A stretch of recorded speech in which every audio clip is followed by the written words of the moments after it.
Hello friends, welcome to suggestive education. Suggestive এডুকেশনে সকলকে স্বাগত জানাই। ক্লার্কশিপ ও মিসলেনিয়াস 2024 এক্সামকে উদ্দেশ্য করে আমরা এর আগে হরপ্পা সভ্যতা বা সিন্ধু সভ্যতা থেকে 50টি কোশ্চিন প্র্যাকটিস করেছিলাম। আজকের টপিক হচ্ছে বৈদিক সভ্যতা, এর থেকেও 50টি কোশ্চিন রয়েছে। তো আজকের প্রথম কোশ্চিন হচ্ছে, পরবর্তী বৈদিক যুগে কোন নদীর কথা উল্লেখ করা হয়েছে? অপশান রয়েছে গঙ্গা ও সরস্বতী, গঙ্গা ও যমুনা, সিন্ধু ও সরস্বতী, গঙ্গা, যমুনা ও সরস্বতী। তো পরবর্তী বৈদিক যুগে যে নদীর কথা বলা হয়েছে সেটা হচ্ছে গঙ্গা ও যমুনা। প্রাচীনতম বেদ হল অথর্ববেদ, ঋগ্বেদ, যজুর্বেদ, সামবেদ। তো আমরা জানি যে 4টি বেদ রয়েছে, তার মধ্যে সবথেকে প্রাচীন যেটা হচ্ছে সেটা ঋগ্বেদ। ঋগ্বেদের কতগুলি শ্লোক রয়েছে? 1000টি, 1028টি, 1250টি, 2500টি। তো ঋগ্বেদের শ্লোক রয়েছে 1028টি। Option B. বিখ্যাত গায়ত্রী মন্ত্রটি কোন বেদে পাওয়া যায়?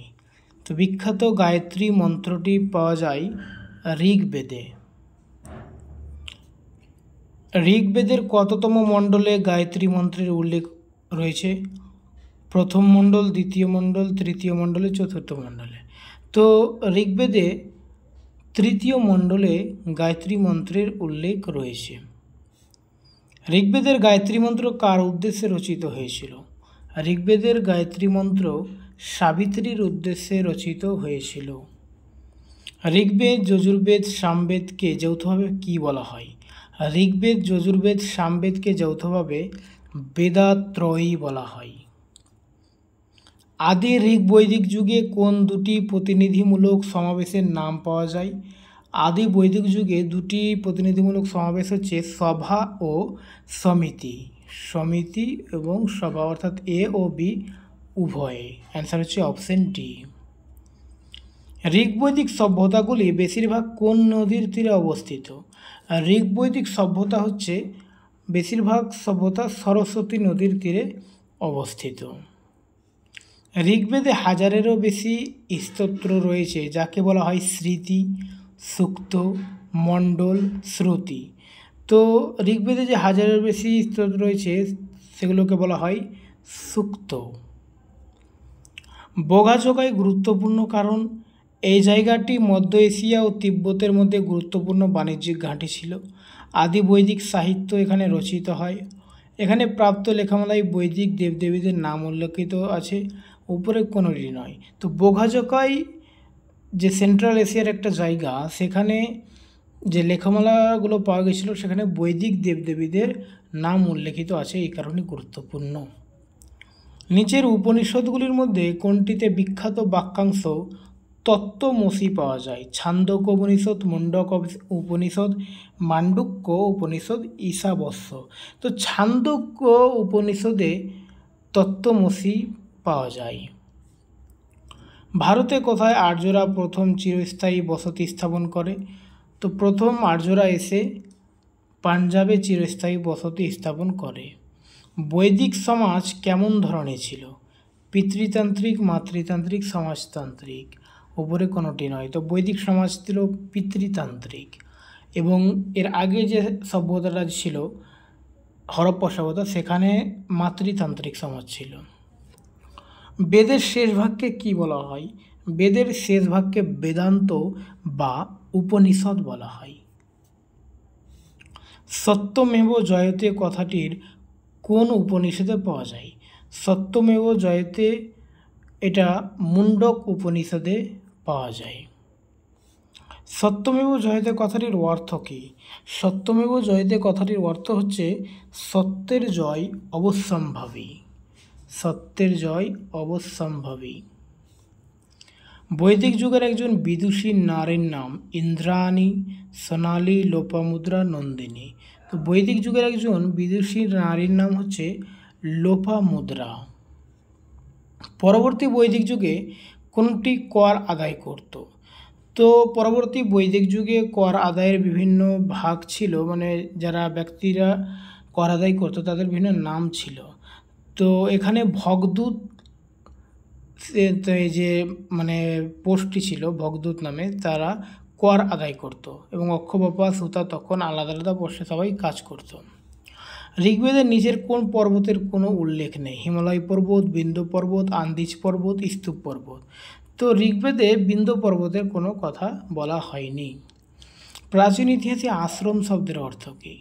এমন একটি জায়গা যেখানে মানুষ বাস করে এবং ধ্যান করে, এটি একটি জীবনের পর্যায়। তো প্রাচীন ইতিহাসে যে আমরা আশ্রমের কথা শুনেছি, 4টি আশ্রম রয়েছে, গার্হস্থ্য, ব্রহ্মচর্য, গার্হস্থ্য, বানপ্রস্থ এবং সন্ন্যাস, এই 4টি আশ্রম, এগুলো হচ্ছে জীবনের পর্যায়। তো অ্যান্সার হবে এটি একটি জীবনের পর্যায়। আশ্রম শব্দের অর্থ এটি একটি জীবনের পর্যায়। বৈদিক যুগে আর্যদের প্রধান ভাষা কী ছিল? বৈদিক যুগে আর্যদের প্রধান ভাষা ছিল সংস্কৃত। কোন প্রাচীন গ্রন্থে বর্ণ ব্যবস্থার প্রথম উল্লেখ পাওয়া যায়? তো বর্ণ ব্যবস্থার প্রথম উল্লেখ পাওয়া যায় ঋগ্বেদে। ভারতীয় দর্শনের প্রাচীনতম মতবাদী গোষ্ঠী বা স্কুল হল যোগ, সাংখ্য, বৈশেষিক, কর্মমীমাংসা। তো ভারতীয় দর্শনের প্রাচীনতম মতবাদী গোষ্ঠী বা স্কুল হচ্ছে সাংখ্য। বৈদিক সাহিত্য কোন সময় রচিত হয়? বৈদিক সাহিত্য রচিত হয় 1500 থেকে 1000 খ্রিস্টপূর্বাব্দে। আর্য শব্দের অর্থ? আর্য একটি জাতি বিশেষ। Option B. উপনিষদগুলি সংকলিত হয়েছিল মোটামুটি খ্রিস্টপূর্ব 600 অব্দে।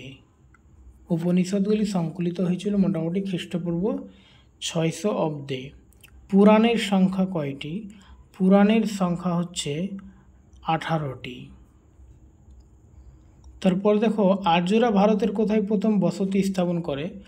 আর্যরা, আমরা যেমন যেটা রাজ্যের নাম পড়লাম সেটা যে পাঞ্জাব, আর পাঞ্জাবটাকে সপ্ত সিন্ধু অঞ্চল বলা হয়। তো এখানে যে অপশন অনুযায়ী সপ্ত সিন্ধু অঞ্চল হবে।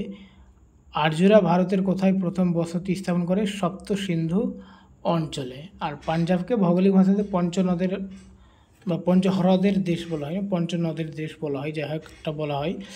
আর এখানে অ্যান্সার হবে সপ্ত সিন্ধু অঞ্চল। আর্যরা ভারতে সপ্ত সিন্ধু অঞ্চলে বসতি স্থাপন করে। বৈদিক যুগে 4 ধরনের বিবাহ ছিল, তার মধ্যে কোনটি প্রেমের বিয়ে? তো বৈদিক যুগে 4 ধরনের বিবাহ ছিল, তার মধ্যে গন্ধর্ব হচ্ছে প্রেমের বিয়ে।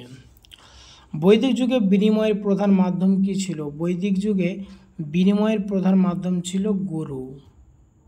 পরবর্তী বৈদিক যুগে উদ্ভূত একটি নগরের নাম হলো হচ্ছে হস্তিনাপুর। বৈদিক সাহিত্যে কোন নদীকে বিতস্তা নামে অভিহিত করা হয়? তো বিতস্তা হচ্ছে ঝিলাম, আর রাবি নদীর নাম ছিল পুরুষিনী। রাবি নদীর নাম ছিল পুরুষিনী এবং শতদ্রু নদীর নাম ছিল শতদ্রু, যে মানে প্রথমে নাম ছিল, এখন এটার নাম হয়ে গেছে কি সুতলেজ।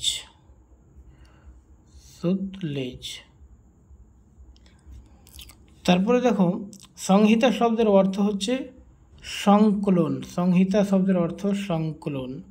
নিচের কোনটি বৈদিক দেবতা ছিল না? বিষ্ণু, শিব, অগ্নি, ইন্দ্র। তো বৈদিক দেবতা বিষ্ণু ছিল, অগ্নিও ছিল, ইন্দ্র ছিল, শিব ছিল না। অ্যান্সার হচ্ছে অপশন বি। বৈদিক যুগে 4টি প্রধান সামাজিক শ্রেণী বা বর্ণ বলা হতো: ব্রাহ্মণ, ক্ষত্রিয়, বৈশ্য, শূদ্র। 4টি বর্ণ ছিল এবং এই বর্ণর কথা আমরা কোন বেদে পাই? বর্ণর কথা আমরা পাই ঋগ্বেদে। ঋগ্বেদের প্রধান দেবতাকে? ঋগ্বেদের প্রধান দেবতা হচ্ছে বরুণ, অগ্নি, সূর্য। এখানে এই অপশানটা ভুল লেখা আছে, এখানে অপশানটা হবে ইন্দ্র।